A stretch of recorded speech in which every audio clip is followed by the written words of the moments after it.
آپ سن رہے ہیں کتاب اسباق تاریخ، سب ہیڈنگ کہاں سے کہاں تک۔ جو قوم قدیم زمانے میں سربلندی کے اعلیٰ ترین مقام پر پہنچی تھی، وہ موجودہ زمانے میں تمام قوموں سے پیچھے کیوں ہو گئی؟ اس سوال کا جواب بالکل سادہ ہے، وہ یہ کہ موجودہ زمانے میں اس نے اپنے آپ کو اور اپنی امکانیات کو استعمال نہیں کیا۔ مسلمان پچھلے 100 سال سے ان قوموں کے خلاف لڑائی بھڑائی میں مشغول ہیں جنہوں نے ان کے اوپر غلبہ حاصل کیا ہے۔ ان کا خیال ہے کہ ان کی ترقی کی اصل رکاوٹ دوسرے لوگ ہیں، اس لیے جب تک ان دوسروں کے اوپر قابو نہ پایا جائے، ترقی کی سمت میں اپنے سفر کا آغاز نہیں کیا جا سکتا۔ یہی ذہن ہماری ناکامی کا سب سے بڑا سبب ہے۔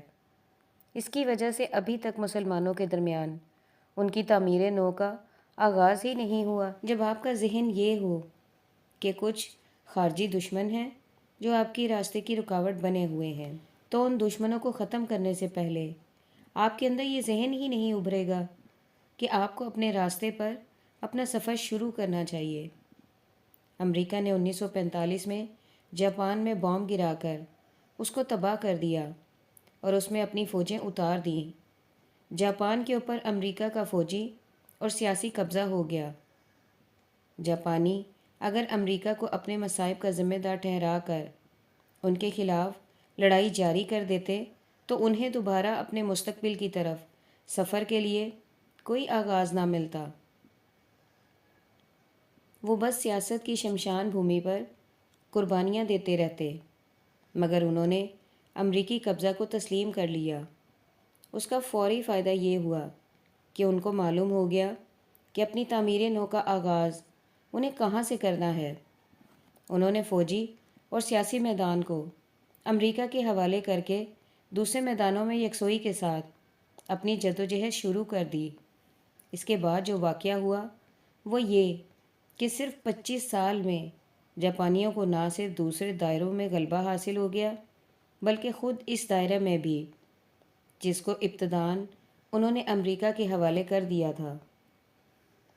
سب ہیڈنگ خدا کا اعتماد، سب سے بڑا اعتماد۔ دوسری جنگ عظیم میں جب اتحادی طاقتوں نے بالآخر جرمنی کو شکست دے دی تو تمام نازی لیڈروں کو اسی برلن میں پھانسی کے تختے پر لٹکا دیا گیا جہاں وہ ساری دنیا کے قتل کا منصوبہ بنایا کرتے تھے۔ یہ واقعہ اکتوبر 1946 کا ہے۔ ہٹلر اور گوئرنگ نے تو پہلے ہی خودکشی کر لی تھی۔ اس کے بعد ربنٹراپ، کیٹل، کیلٹن برنر اور الفریڈن روزنبرگ، فرنیک، ولم فرگ جولس، سوکل، جوڈل، سیس انکوارٹ اور دوسرے نازی لیڈر جو زندہ بچے تھے ایک ایک کر کے ختم کر دیے گئے۔ یہ وہ لیڈر تھے جنہوں نے 40 لاکھ یہودیوں کو موت کے گھاٹ اتار دیا تھا اور ان کی املاک پر قبضہ کر لیا تھا۔ انہوں نے ایک ایسی خونی جنگ چھیڑی تھی جس میں ان کے مفروضہ دشمنوں کے علاوہ خود جرمن قوم کے 20 لاکھ سپاہی کام آئے۔ انہوں نے لاکھوں انسانوں کو بیگار کیمپوں میں جانوروں سے بدتر زندگی گزارنے کے لیے مجبور کر دیا تھا۔ ان کی درندگی کا یہ عالم تھا کہ اپنے ملک کے بوڑھے معذور اور بیمار لوگوں کو جرمنی کے لیے بے فائدہ قرار دے کر گولی سے اڑا دیتے۔ مقتول بچوں، لاشوں سے اٹے ہوئے گڑھوں اور بیواؤں اور یتیموں کے غول کو دیکھ کر بھی ان کا پتھر جیسا دل پسیجنا نہیں جانتا تھا۔ مگر شکست کے بعد ان کا یہ حال ہوا کہ جب وہ پھانسی کے تختے کے سامنے لائے گئے تو ان کے چہرے زرد تھے، ان کی ٹانگیں لڑکھڑا رہی تھیں۔ وہ کچھ بولنا چاہتے تو معلوم ہوتا کہ زبان ان کا ساتھ ہی نہیں دے رہی۔ شعلہ بیان لیڈر گویائی کی طاقت کھو چکے تھے۔ جو دوسروں کی زندگیوں سے کھیلتے تھے وہ اپنے انجام کو دیکھ کر پاگل ہو گئے۔ جس بہادری کا انحصار صرف مادی سہارے پر ہو وہ اس وقت بزدلی میں تبدیل ہو جاتی ہے۔ جبکہ مادی سہارا اس سے چھین جائے۔ البتہ جس کا اعتماد خدائے لازوال پر ہو وہ ہر حال میں شجاعت و عزمیت کی چٹان بنا رہتا ہے، خواہ مادی سہارے اس کا ساتھ دے رہے ہوں یا اس قسم کے تمام خارجی سہاروں نے اس کا ساتھ چھوڑ دیا ہو۔ اگر خدا کی مدد کا یقین دلوں میں زندہ ہو تو آدمی کبھی مایوسی کا شکار نہیں ہو سکتا۔ وہ طاقتور دشمنوں میں گھر کر بھی عزم و ہمت کی چٹان بنا رہے گا۔ قاتلوں اور غارت گروں کے ہجوم سے بھی وہ اس طرح زندہ سلامت نکل آئے گا جیسے وہاں کسی کا وجود ہی نہ تھا۔ سب ہیڈنگ: دوسرے کا اعتراف۔ مولانا اقبال احمد سہیل غیر معمولی ذہین اور طبع آدمی تھے۔ وہ اعظم گڑھ میں رہتے تھے۔ ان کے گھر پر چھوٹے بچوں کی تعلیم کے لیے ایک ماسٹر صاحب مقرر تھے۔ وہ رات دن مولانا سہیل کے گھر پر رہتے تھے اور بچوں کو اردو اور انگریزی وغیرہ پڑھاتے تھے۔ ماسٹر صاحب کا کھانا مولانا سہیل کے گھر سے آتا تھا۔ صبح کے ناشتے میں بعض مرتبہ ایسا ہوا کہ گھر سے ان کے لیے سالن کے ساتھ باسی روٹی آتی۔ ماسٹر صاحب نے لڑکوں سے کہا کہ باسی روٹی مت لایا کرو، باسی روٹی کھانے سے دماغ کمزور ہو جاتا ہے۔ لڑکوں نے گھر میں آ کر اپنی والدہ سے یہ بات کہی۔ اسی کے ساتھ لڑکوں نے یہ بھی کہا کہ ابا تو باسی روٹی بہت کھاتے ہیں مگر ان کے دماغ میں کمزوری نہیں آئی۔ اہلیہ نے جواب دیا، تمہارے ابا کا دماغ بہت بڑا ہے، اس میں کچھ کمی آ جائے تب بھی فرق نہیں پڑتا۔ ماسٹر صاحب کا دماغ چھوٹا ہے، وہ ڈرتے ہیں کہ اگر کم ہوا تو ختم ہی ہو جائے گا۔ ایسا ہی کچھ معاملہ دوسرے کے اعتراف کا ہے۔ اکثر لوگ دوسرے کی لیاقت کا اعتراف نہیں کرتے۔ اس کی وجہ یہ ہے کہ وہ ڈرتے ہیں کہ دوسرے کی اہمیت کا اقرار کرنے سے اپنی حیثیت گھٹ جائے گی۔ دوسرے کا اعتراف کرنے کے لیے اپنے کو چھوٹا کرنا پڑتا ہے، اور کون ہے جو اپنے کو چھوٹا کرنے کی قیمت پر دوسرے کی حیثیت کا اعتراف کرے؟ صرف دو قسم کے لوگ ہیں جو اپنے کو چھوٹا کرنے پر راضی ہوتے ہیں، یا تو وہ لوگ جو اتنے اونچے ہوں کہ کسی کی بڑائی کا اعتراف کرنے سے انہیں یہ ڈر نہ ہو کہ ان کی شخصیت میں کمی آ جائے گی۔ دوسرے وہ لوگ اس کی ہمت کرتے ہیں جنہیں اللہ کی عظمت کے احساس نے پہلے ہی سے اتنا چھوٹا بنا رکھا ہو کہ اب کسی چیز سے انہیں مزید چھوٹا ہونے کا خطرہ نہ رہے۔ سب ہیڈنگ: کرنے کا کام۔ یہ 1920 کا زمانہ ہے جبکہ خلافت اور ترک موالات کی تحریک شروع ہو چکی ہے اور تمام بڑے بڑے مسلمان لیڈر سرگرمیوں کے آسمان پر نظر آتے ہیں۔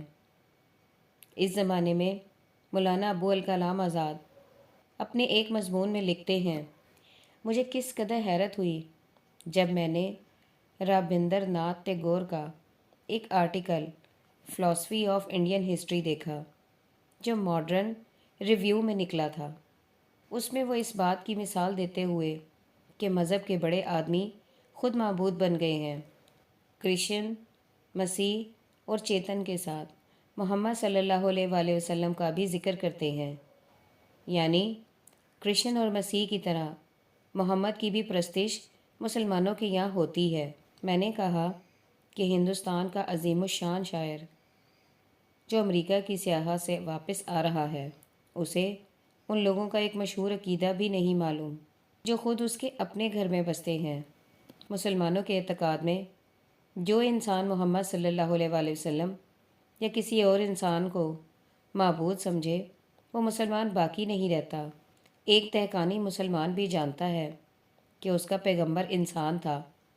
اسلام کا اصل مشن انسانی پرستش کو مٹا دینا ہے۔ اس طرح جب میں بنکم چندر چیٹرجی کے تاریخی ناول دیکھتا ہوں تو ہندوستان کی اسلامی تاریخ سے ان کی بے خبری دیکھ کر متعجب ہو کر رہ جاتا ہوں۔ مجھے یقین ہے کہ مسلمانوں کے مذہب اور تاریخ سے ایک ہندو اتنا ہی ناواقف ہے جتنا کہ ایک امریکن۔ مولانا ابو الکلام آزاد نے ٹیگور اور چیٹرجی جیسے لوگوں پر تعجب کیا ہے، حالانکہ اصل تعجب کے قابل خود مولانا آزاد اور ان کے جیسے دوسرے اکابر ہیں جو آزادی وطن اور قومی حکومت جیسے مقاصد کے لیے زندگی بھر سرگرم رہے، ان کی سمجھ میں یہ نہ آیا کہ اصل کام اسلام کے صحیح تعارف کا ہے، نہ کہ آزادی اور قومیت کا جھنڈا بلند کرنے کا۔ آج کا انسان اس مذہب کی تلاش میں ہے جس میں انسان کو خدا نہ بنایا گیا ہو، جس میں خدا کو خدا کی جگہ رکھا گیا ہو اور انسان کو انسان کی جگہ۔ مگر یہی وہ کام ہے جس کو مجاہدین اسلام میں سے کوئی بھی کرنے کے لیے نہیں اٹھتا۔ دنیا اگر خدا کے سچے دین سے بے خبر ہے تو سوال یہ ہے کہ اس صورتحال کی ذمہ داری کس کے اوپر ہے؟ حقیقت یہ ہے کہ اس کی ذمہ داری ان لوگوں پر نہیں ہے جو بے خبر ہیں، بلکہ اس کی ذمہ داری ان لوگوں پر ہے جو اس سے باخبر تھے مگر انہوں نے بے خبروں کو خبردار نہ کیا۔ دوسری جنگ عظیم میں برطانیہ کو محوری طاقتوں کے مقابلے میں کامیابی حاصل ہوئی، مگر فریڈم ایٹ مڈ نائٹ کے مصنف کے الفاظ میں جنگ کے بعد برطانیہ کے پاس اتنا تیل بھی نہ تھا کہ وہ اپنی فتح کی خوشی میں چراغ جلا سکیں۔ یہی وجہ ہے کہ جنگ میں فتح پانے کے باوجود وہاں یہ انقلاب آیا کہ ایک طرف اندرونی طور پر فاتح چرچل کی حکومت ختم ہو گئی اور دوسری طرف برطانیہ کو اپنے نو آبادیاتی علاقوں کو آزادی دینے کے لیے مجبور ہونا پڑا۔ یہی معاملہ فرد کے لیے بھی ہے اور یہی قوم کے لیے بھی۔ جنگ ہتھیاروں سے لڑی جاتی ہے مگر ہتھیار صرف تباہی لاتے ہیں، وہ کبھی کوئی صالح نتیجہ پیدا نہیں کرتے۔ ہتھیار کی طاقت کا حصول ہمیشہ اپنی بربادی کی قیمت پر ہوتا ہے، مزید اس اضافے کے ساتھ کہ ہتھیاروں کے ذریعے جیتنے والا بھی اتنا ہی ہار جاتا ہے جتنا ہارنے والا، کیونکہ جب لڑائی ختم ہوتی ہے تو دونوں فریق تباہ ہو چکے ہوتے ہیں۔ مگر یہاں ایک اور ہتھیار ہے، اس کی طاقت زیادہ ہے اور اس کی فتح بھی یقینی۔ ایمان و یقین کی طاقت، اخلاق و انسانیت کی طاقت، اصول و نظریات کی طاقت۔ اس کی قوت بے پناہ ہے، اس کی مار ہمیشہ بے خطا ہوتی ہے۔ اس سے آدمی کے اندر وہ ہمت پیدا ہوتی ہے کہ بظاہر خالی ہاتھ ہو کر بھی اپنے حریف سے کامیاب مقابلہ کر سکے۔ یہ ایک ایسی تسخیری قوت ہے جو دشمن کو اپنا دوست بنا لیتی ہے، جو غیر کو اپنے اثاثہ میں شامل کر لیتی ہے۔ جنگ و مقابلہ کے طریقہ میں ہتھیار استعمال ہوتے ہیں اور ایمان اور اخلاق کے طریقہ میں صبر۔ صبر بے ہتھیار والی لڑائی کا ہتھیار ہے۔ عام طور پر ایسا ہے کہ جب کسی کی طرف سے کوئی ناپسندیدہ بات سامنے آتی ہے تو آدمی صرف ایک بات سوچتا ہے، یہ ہمارا مخالف ہے، اس کو کچل ڈالو، اور پھر ہر ایک اپنی طاقت اور حالات کے بقدر دوسرے کو کچلنے کی کارروائی شروع کر دیتا ہے۔ مگر یہ انسان کے امکانات کا بہت ناقص اندازہ ہے۔ خدا نے انسان کی نفسیات میں بے حد لچک رکھی ہے۔ یہ ایک ثابت شدہ حقیقت ہے کہ انسان کبھی ایک حالت پر قائم نہیں رہتا، وہ ہمیشہ بدلتا رہتا ہے۔ اسی لیے قرآن و حدیث میں صبر کی بہت زیادہ تاکید کی گئی ہے۔ صبر کسی بے عملی کا نام نہیں۔ صبر کا مطلب وقتی تلخیوں کو برداشت کر کے مستقبل کے انسان کا انتظار کرنا ہے۔ ہر آدمی کے اندر ہمیشہ ایک اور انسان چھپا ہوا ہوتا ہے، اور صابرانہ طریقہ اختیار کرنے کا مطلب یہ ہے کہ اس آنے والے وقت کو آنے کا موقع دیا جائے، جبکہ آج کے انسان کے اندر چھپا ہوا کل کا انسان برآمد ہو جائے۔ سب ہیڈنگ: غریبی کا سبب۔ ٹائمز آف انڈیا نے سوسائٹی کے نام سے ایک ضمیمہ شائع کیا ہے۔ اس میں ٹائمز آف انڈیا کی ایک خبر نقل کی گئی ہے۔ اس وقت ہندوستان میں انگریزوں کی حکومت تھی۔ ایک انگریز افسر ڈبلیو ہنٹر نے لندن میں تقریر کرتے ہوئے کہا کہ اس وقت ہندوستان ایک بنیادی مسئلہ سے دوچار ہے اور وہ عوام کی غربت کا مسئلہ ہے۔ انہوں نے کہا کہ ہمیں سوچنا چاہیے کہ ہندوستان جو کسی وقت اتنا زیادہ دولت مند ملک سمجھا جاتا تھا، اب وہ اتنا غریب کیوں ہو گیا ہے۔ تاریخ بتاتی ہے کہ ہندوستان مسلم حکومت کے دور میں نہایت خوشحال تھا۔ انگریزی حکومت کے دور میں پہلی بار وہ غریب ہوا اور آزادی کے بعد ملکی حکومت کے زمانے میں بھی وہ غریب ہے، بلکہ اب اس کی غربت میں ہمیشہ سے زیادہ اضافہ ہو گیا ہے۔ اس کی وجہ یہ ہے کہ قدیم مسلم حکمرانوں نے ملک سے جو دولت حاصل کی اس کو انہوں نے ملک کے اندر ہی خرچ کیا۔ اس طرح دولت کی گردش ملک کے اندر ہوتی رہی۔ انگریزوں نے یہ کیا کہ ملک کی دولت کو یہاں سے نکال کر انگلینڈ لے گئے۔ اس طرح دولت کی گردش اندر سے باہر کی طرف ہونے لگی۔ یہی اصل وجہ تھی جس کی بنا پر ہندوستان مسلم عہد میں خوشحال تھا اور انگریزی عہد میں وہ بدحال ہو گیا۔ دولت کی الٹی گردش کا یہی عمل آزادی ہندوستان میں بہت بڑے پیمانے پر جاری رہا۔ ہندوستان کے دیسی حکمراں اور یہاں کے بڑے بڑے تاجر اور صنعت کار مختلف طریقوں سے ملک کی دولت باہر لے جا کر یورپ اور امریکہ کے بینکوں میں جمع کر رہے ہیں۔ اسی کے ساتھ اسمگلنگ کا کاروبار، جو موجودہ ہندوستان کا سب سے بڑا کاروبار ہے، وہ ملک کی بے شمار دولت کو بیرونی ملکوں میں پہنچا رہا ہے۔ اس طرح جو دولت باہر جا رہی ہے وہ اتنی زیادہ ہے کہ انگریزوں نے اپنے دور حکومت میں بھی شاید اتنی زیادہ دولت باہر نہیں بھیجی۔ سب ہیڈنگ ایک تقابل۔ مولانا سید ابو الحسن علی ندوی نے 1946 میں پہلی بار حیدرآباد کا سفر کیا تھا۔ اس سفر کی روداد کے ذیل میں موصوف لکھتے ہیں: میں چونکہ دارالعلوم ندوۃ العلماء لکھنؤ سے تنخواہ نہیں لیتا تھا، میرے پاس واجبی کپڑے تھے۔ اس سفر میں کوئی شیروانی بھی ساتھ نہیں تھی۔ شیروانی قدیم ریاست حیدرآباد میں شریف انسان کی وردی تھی جس سے اس کے معیار کا اندازہ ہوتا تھا۔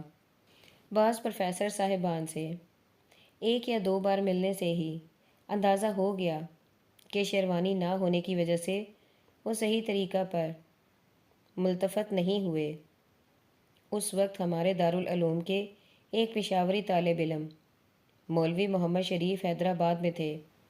میں نے اس غرض کے لیے ان کی شیروانی مستعار لی۔ اس کے بعد میں نے دیکھا کہ نگاہیں بدل گئیں اور لوگ کسی قدر احترام سے ملنے لگے۔ کاروان زندگی، صفحہ 322۔ اب دوسرا واقعہ دیکھیے۔ حضرت عمر فاروق کی خلافت کے زمانے میں اسلامی فوج کے مختلف نمائندے ایرانی فوج کے سپہ سالار رستم کے دربار میں گئے۔ ان میں سے ایک ربیع بن عامر بھی تھے۔ وہ رستم کے دربار میں پہنچے تو ان کے جسم پر نہایت معمولی کپڑے تھے، تاہم ان کے غیر معمولی کلام کو سن کر رستم مرعوب ہو گیا۔ اس وقت رستم اور اس کے درباریوں سے جو گفتگو ہوئی اس کا ایک حصہ یہ تھا: رستم نے کہا، کیا تم نے اس آدمی کے کلام سے زیادہ مضبوط اور اعلیٰ بات کبھی دیکھی ہے؟ درباریوں نے کہا، خدا کی پناہ کہ آپ اس کی کسی بات کی طرف مائل ہوں اور اپنے دین کو چھوڑ کر اس کتے کے ساتھ ہو جائیں۔ کیا آپ نے اس کے کپڑے نہیں دیکھے؟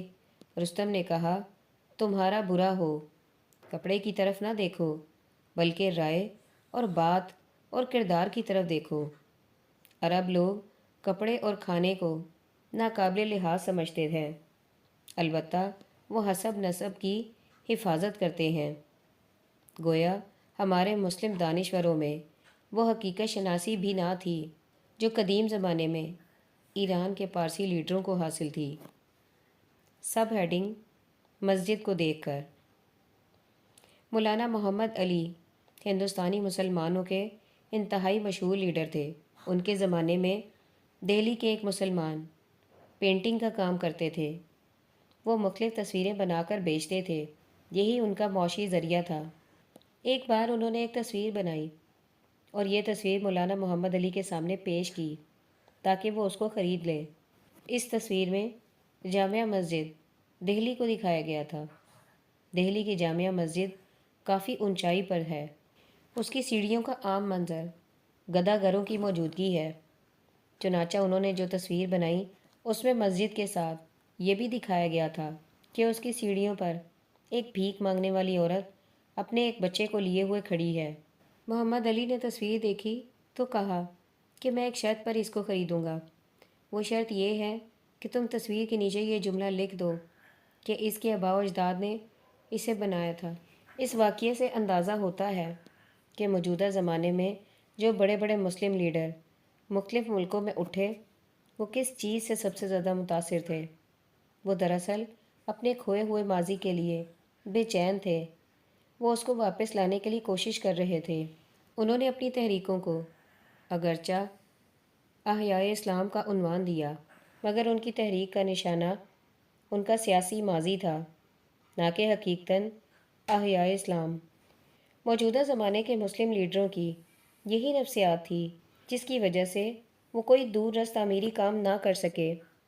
مثلاً دہلی میں گزرے ہوئے دور کی بنی ہوئی کم از کم 100 نہایت بڑی مسجدیں تھیں، جن میں سے اکثر نیم آباد یا غیر آباد پڑی ہوئی تھیں۔ ان مسجدوں میں اکثر کے پاس بڑی بڑی ملحق زمینیں بھی تھیں۔ یہ لیڈر ان مسجدوں کو مرکز بنا کر زبردست دعوتی اور تعمیری کام کر سکتے تھے، مگر وہ مسلمانوں کے لیے سیاسی ماضی کو واپس لانے کے لیے بے فائدہ قربانیاں دیتے رہے اور اس قسم کے تعمیری امکانات غیر استعمال شدہ پڑے رہ گئے۔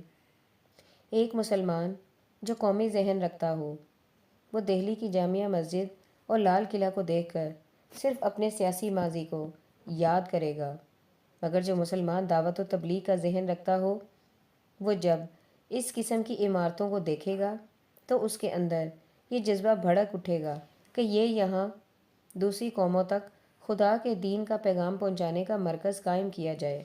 سب ہیڈنگ: تبرکات۔ مولانا محمد اسماعیل شہید کا زمانہ مغل سلطنت کے آخری عہد کا زمانہ ہے۔ وہ ایک روز دہلی کی جامعہ مسجد میں اپنے شاگردوں کے ساتھ حوض کے پاس بیٹھے ہوئے تھے۔ اتنے میں جامعہ مسجد کے ایک حجرے سے کچھ تبرکات برآمد کیے گئے۔ یہ بال اور جوتے وغیرہ تھے جن کے متعلق مشہور تھا کہ وہ رسول اللہ صلی اللہ علیہ وآلہ وسلم کے ہیں۔ مجاورین ان کو اکبر شاہ ثانی کی زیارت کے لیے لال قلعہ لے جا رہے تھے۔ جو لوگ اس وقت مسجد میں موجود تھے وہ ان تبرکات کی تعظیم میں فوراً کھڑے ہو گئے، مگر مولانا اسماعیل شہید کھڑے نہیں ہوئے۔ مجاورین خاص اہتمام کے ساتھ ان تبرکات کو لال قلعہ کے اندر لے گئے۔ وہاں اکبر شاہ ثانی اور دربار کے وزراء اور امراء نے کھڑے ہو کر ان کی تعظیم کی اور ان کی زیارت سے مشرف ہوئے۔ اس موقع پر مجاورین نے اکبر شاہ ثانی سے کہا کہ بادشاہ سلامت، آج ان تبرکات کی بہت توہین کی گئی ہے۔ بادشاہ نے پوچھا کہ کس نے توہین کی ہے؟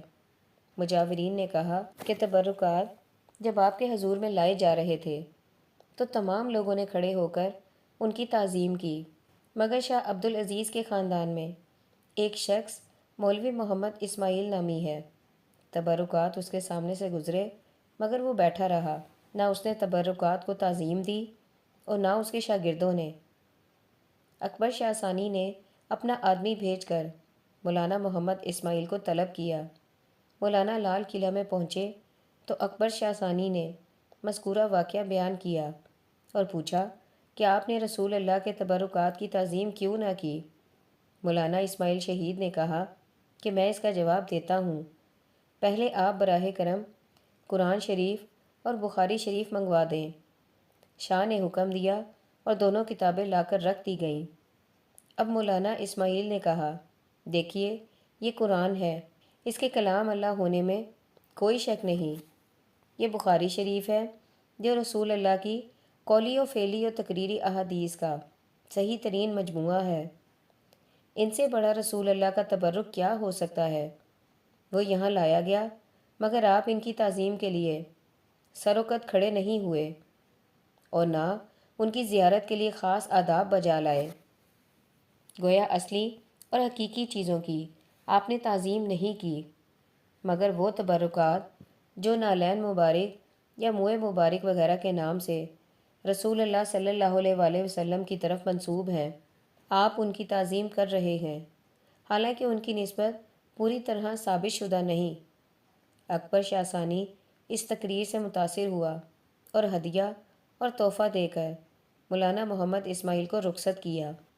سب ہیڈنگ: ہر آدمی کے لیے سب سے پہلا کام یہ ہے کہ وہ اپنے آپ کو پہچانے۔ ابو تمام دمشق کے قریب ایک گاؤں میں پیدا ہوا۔ وہ ایک غریب آدمی تھا جو قاہرہ کی مسجد عمرو بن عاص میں پانی بھرتا تھا۔ اپنے زمانے کے مطابق شاعری میں طبع آزمائی کرنے لگا، یہاں تک کہ شاعر بن گیا۔ اس کے اشعار کا دیوان چھپ چکا ہے۔ اس کے علاوہ اس کی 2 تصانیف الحماسہ اور فحول الشعراء، جن میں شاعروں کے کلام کا انتخاب درج کیا ہے۔ یہ انتخاب اتنا عمدہ ہے کہ جب وہ سامنے آیا تو لوگ کہنے لگے اس کا انتخاب اس کی اپنی شاعری سے بہتر ہے۔ الحماسہ کی شکل میں جو انتخاب موجود ہے وہ اس نے محض اتفاقاً کیا تھا۔ ایک شخص کے یہاں ایک بار اس کو قیام کرنا پڑا۔ وہاں مختلف شعراء کے کلام کا ذخیرہ موجود تھا۔ کوئی دوسرا مشغلہ نہ ہونے کی وجہ سے اس نے انتخاب شروع کر دیا۔ بعض مرتبہ ایسا ہوتا کہ آدمی ایک کام میں اپنی عمر صرف کر دیتا ہے، حالانکہ اس کی زیادہ قیمت نہیں ہوتی۔ اس کے برعکس کوئی دوسرا کام اس سے محض ضمنی طور پر ہو جاتا ہے اور وہ زیادہ قیمتی قرار پاتا ہے۔ اکثر اوقات آدمی کے لیے بہترین بات یہ ہوتی ہے کہ وہ اپنے طبع آزاد کام کا کریڈٹ لینے کا شوق نہ کرے، بلکہ کسی دوسرے کے کام میں شریک و معاون بن جائے۔ مگر بہت کم لوگ ہیں جو اس حقیقت پسندی پر اپنے کو راضی کر سکیں۔